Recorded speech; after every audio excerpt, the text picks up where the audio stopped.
So, hello everybody.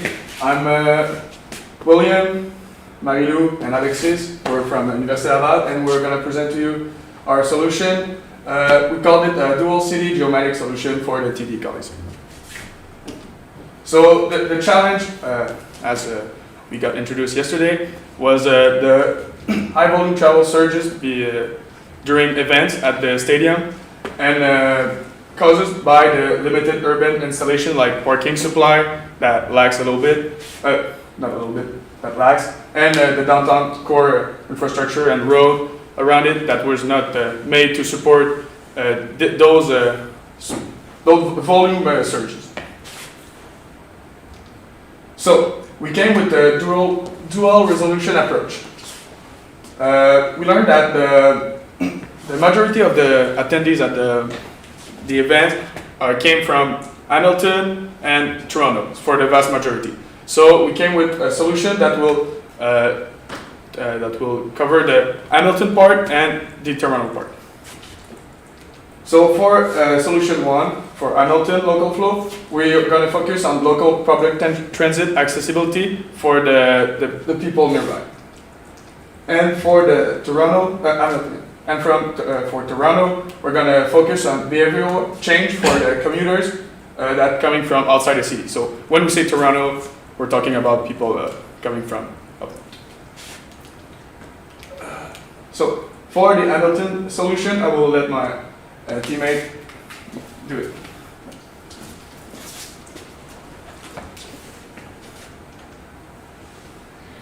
The overall solution we are proposing, our approach focus on the identification of key arterial roads surrounding the stadium.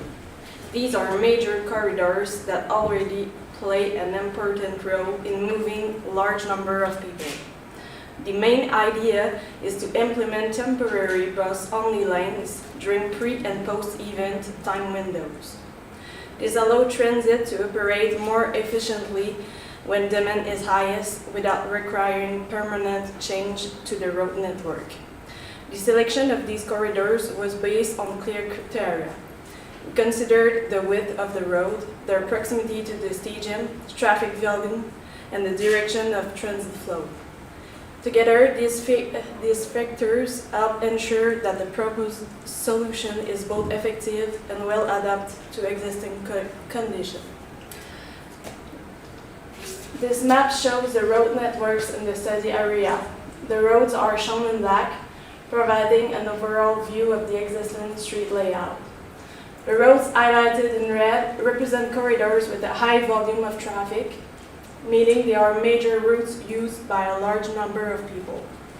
The roads shown in greens are the corridors selected for the implementation of dedicated bus lane. These routes were chosen because they also carry a high volume of traffic, allowing us to serve the needs of a larger portion of the population. In addition, they meet the criteria we had previously established, including proximity to the stadium, traffic direction, and street width, which make the implementation of a reserved lane realistic. These maps show the existing bus routes that already operate along the roads we are focusing on.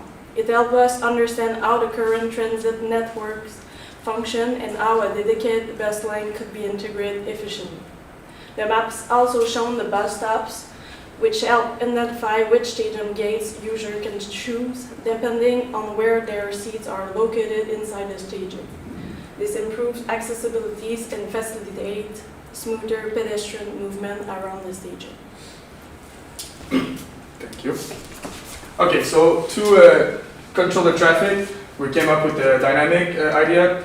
So the activation of flashing transit signal, like those ones, will be on a pre-event window activated 90 before prior to the event to make sure that the people going to the event can easily go by bus. During the event, we can shut down those signs, and post-event, we're going to allow a 60-minute window to clear the path for the attendees. So so the impact, it will be a real-time redirection of private vehicle traffic to maintain bus priority, and also by that we can dedicate those lanes to guarantee the passage of emergency vehicle during peak congestion. So for a feasibility study, we can use some simulation tool like the Esri tool that we saw this week to model event-day scenarios of a traffic jam and to see if we close that lane, will it be a total disaster or can it be viable for an hour or two? And that's pretty much it for the feasibility study. And then once we identify clearly the road that can be feasible, we're gonna put the physical implementation of those streetlights. And that's a little complementary mobility option that we thought of to another incentive, just to include a bus ticket to your not Apple Wallet, but your wallet with your ticket. So for Toronto, we talk about it. I will present it quickly, but the idea is an additional parking concept. So there is, we want to intercept people from all of the north of Hamilton before they get to Hamilton with their cars. How do we do that? They need to park somewhere. So we want to encourage, to motivate them to take parking and complete their journey with buses. To incentivize them, we're providing a competitive alternative to the 60-minute plus drive, to get here by car. So this is just an expectation and a proof of concept, but we have thousands of free parking in many stations all the way through the bus go right, and there's also the 16 line who's going from Union to Hamilton. So we have many bus lines. We feel like they're underutilized. So how do we get people to utilize them more? It's a simple concept. We can take cash back on Go Transit ticket. So if you have a ticket for a spectacle at TD Coliseum, you have a cash back 25% of something on the Go ticket. With the promo code, you need to take it at least 40 hours before the show, so we can plan for how many Go buses we needed. And that will enable dynamic capacity planning, because obviously if you have 100, 400, 500 people coming in buses, you can plan, all right, in this hour I need 5 more buses going down from Toronto, and at the end of the show I need 5 more that go up. So that will allow capacity.